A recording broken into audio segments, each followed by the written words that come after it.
आदि शक्ति सूर्य देव की जय हो।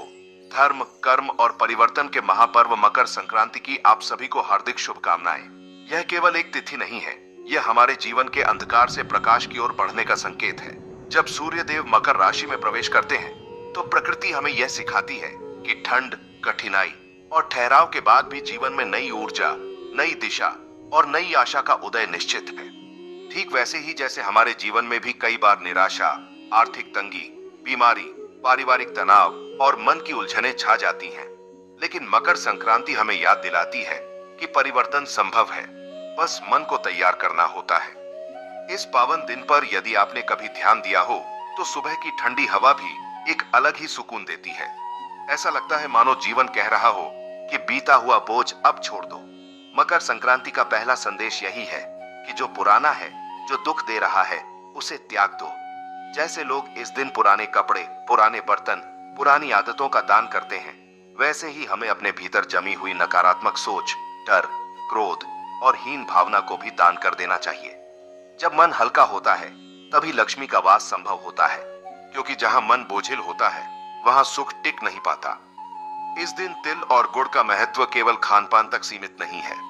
तिल हमें सिखाता है कि जीवन में चाहे कितनी भी कठोर परिस्थितियां क्यों ना हो, यदि भीतर मिठास बनी रहे तो हर रिश्ता, हर परिस्थिति संभाली जा सकती है। गुड़ यह सिखाता है कि कटु अनुभवों के बाद भी मीठा बोलना, मीठा सोचना और मीठा व्यवहार करना ही सच्ची संपत्ति है। जब व्यक्ति अपने जीवन में तिल गुड़ जैसा संतुलन बना लेता है तो धन, स्वास्थ्य और सम्मान अपने आप उसके पीछे पीछे आने लगते हैं। मकर संक्रांति के दिन प्रातःकाल स्नान करके सूर्य देव को अर्घ्य देना केवल एक धार्मिक कर्म नहीं है, यह आत्मविश्वास का अभ्यास है। जब आप उगते सूर्य को देखते हुए जल अर्पित करते हैं तो अपने भीतर यह भाव जगाइए कि जैसे सूर्य हर दिन बिना रुके उगता है, वैसे ही मैं भी अपने जीवन की परेशानियों के सामने रुकूंगा नहीं। बहुत से लोग जीवन में इसलिए पीछे रह जाते हैं क्योंकि वे बार बार हार मान लेते हैं। सूर्य हमें सिखाता है कि नियमितता, अनुशासन और धैर्य से बड़ा कोई उपाय नहीं। इस दिन गरीब, वृद्ध और जरूरतमंद को अन्न, वस्त्र या तिल गुड़ का दान करना अत्यंत शुभ माना जाता है। लेकिन उससे भी बड़ा दान है सम्मान का। जब आप किसी की आंखों में देखकर प्रेम से कुछ देते हैं तो उसकी दुआ सीधे आपके भाग्य में जुड़ जाती है। कई बार लोग कहते हैं कि मेहनत करते हैं फिर भी पैसा नहीं रुकता। कारण अक्सर यह होता है कि जीवन में कृतज्ञता और करुणा की कमी होती है। मकर संक्रांति हमें सिखाती है कि जब हम बांटना सीखते हैं तभी ईश्वर हमें संभालना सिखाता है। इस दिन पतंग उड़ाने की परंपरा भी बहुत गहरा संदेश देती है। पतंग तभी ऊंची उड़ती है जब डोर संतुलित होती है।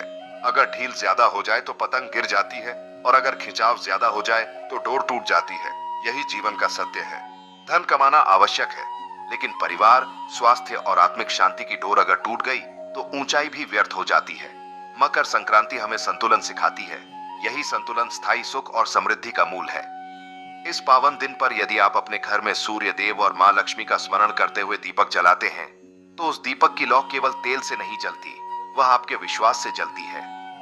विश्वास की जीवन में अंधकार कितना भी गहरा क्यों ना हो, प्रकाश का एक छोटा सा प्रयास सब कुछ बदल सकता है।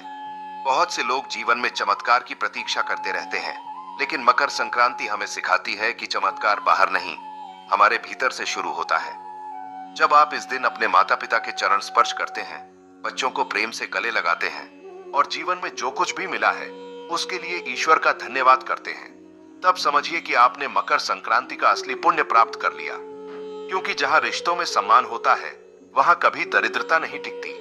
जहां मन में शांति होती है वहां बीमारी ठहर नहीं पाती। मकर संक्रांति का यह पावन अवसर आप सभी के जीवन में नई शुरुआत, नई सोच और नई सफलता लेकर आए। सूर्य देव की कृपा से आपका आत्मबल बढ़े, मां लक्ष्मी की कृपा से आपके घर में सुख समृद्धि का वास हो और आपके जीवन की हर सुबह इस पर्व की तरह उजली हो।